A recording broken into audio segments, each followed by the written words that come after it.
Greetings, everyone, and welcome to this week's EKG Case of the Week for September 22nd, 2014.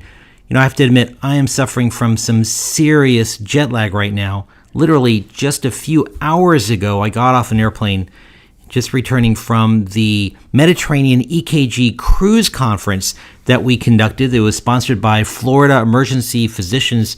We've been doing some EKG conferences for them for the past 8 to 10 years or so, and this year, as I mentioned a couple of months ago, I guess, this year we decided to take things on the road. So we went to the Mediterranean and cruised around and did 13 hours of CME conference time focused on advanced electrocardiography. We did have a little fun. We had a chance to stop off in Florence and check out some sites, and in Rome, and where else? We went to Pisa and the Island of Love, as they say, Capri, which had some amazing sights, and also to Pompeii. This is Mount Vesuvius at sunrise. So we got a chance to see some really amazing things, had a lot of fun, and also got to spend a lot of time talking about something that I love, and that is electrocardiography. For anybody that missed it, all of those lectures are actually videotaped on eMed Home, and if you want to catch up with what you missed on that cruise,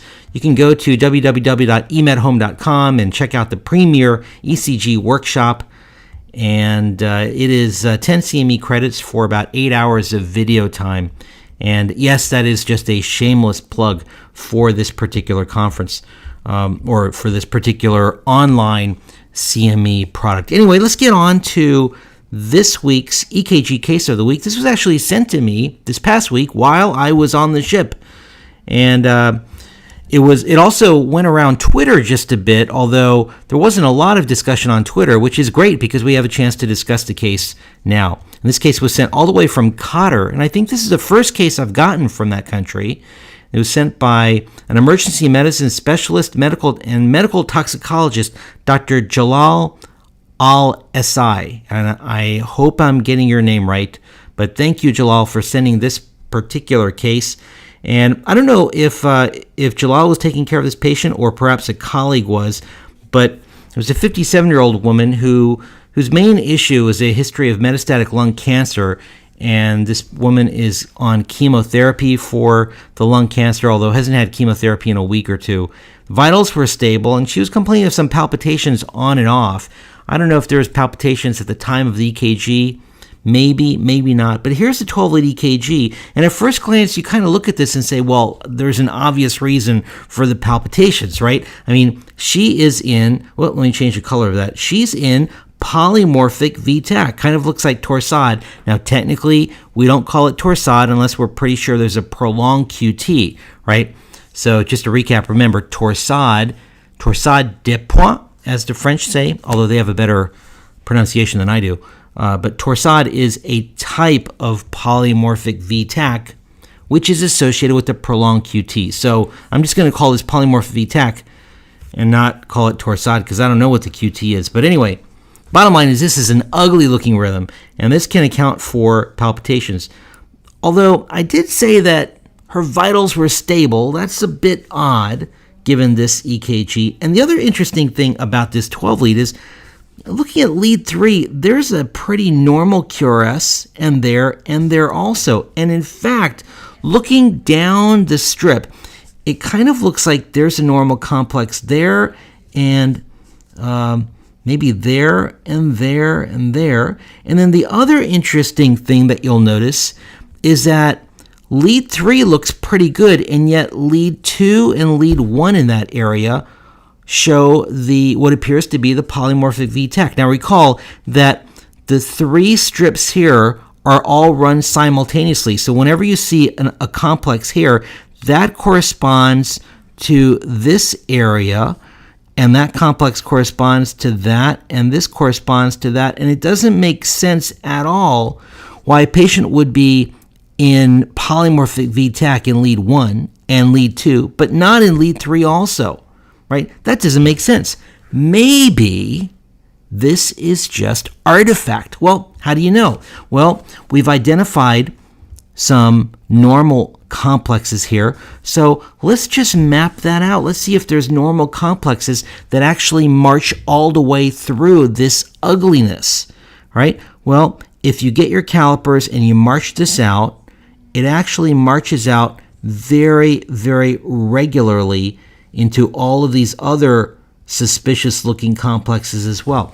This patient actually has sinus rhythm marching all the way through this 12-lead EKG, and that means that all of this junk is really just artifact. And it would be very, very easy to mistake this patient for having true polymorphic VTAC. And if the patient happens to be taking a nap, for example, you might even shock the patient. That's not going to be good for your patient satisfaction scores, I'll tell you that. It's also not going to be good for the patient. So what do? I mean, sometimes it's difficult to distinguish between true polymorphic VTAC or sometimes VTAC versus artifact. In fact, back in December 2011, one of the very first video cases we did, if you go way back on the website, was this case. This was a patient that actually was diagnosed with presumed torsade or polymorphic VTAC. And the patient fortunately didn't get shocked, but there was a bit of a workup for polymorphic VTAC. And it turned out that this was nothing more than artifact. You know, they thought that the patient had a big run of torsade or polymorphic VTAC, and in reality, that's just all artifact. You kind of notice that there are some complexes that they kind of look normalish that are marching all the way through, and sure enough, they do map out perfectly regularly.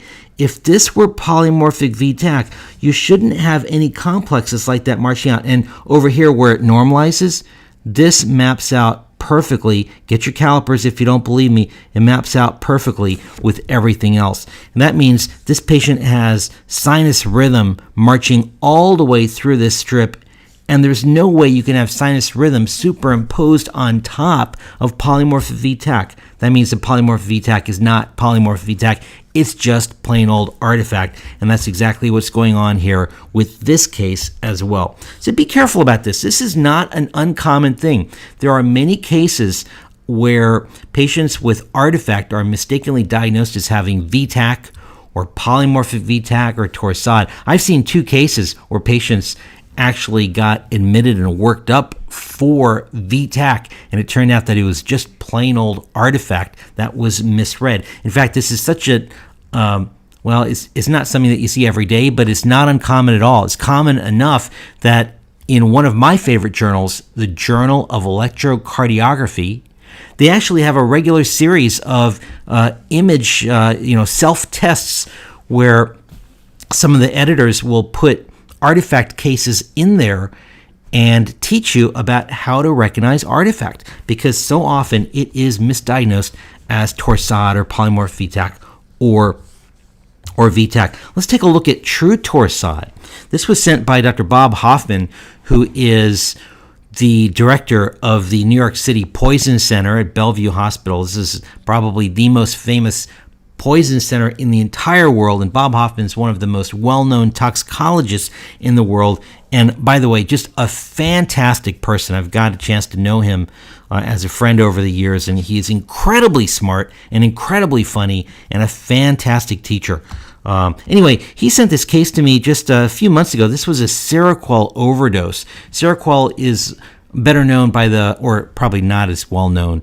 Seroquel is the name that oftentimes is used, but the generic name is quietapine. This is a mood stabilizer type of drug which happens to prolong the QT.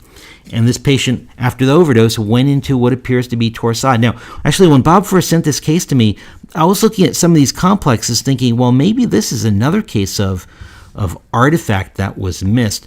But the thing is, if you actually map these complexes, they don't map out. You can't map them.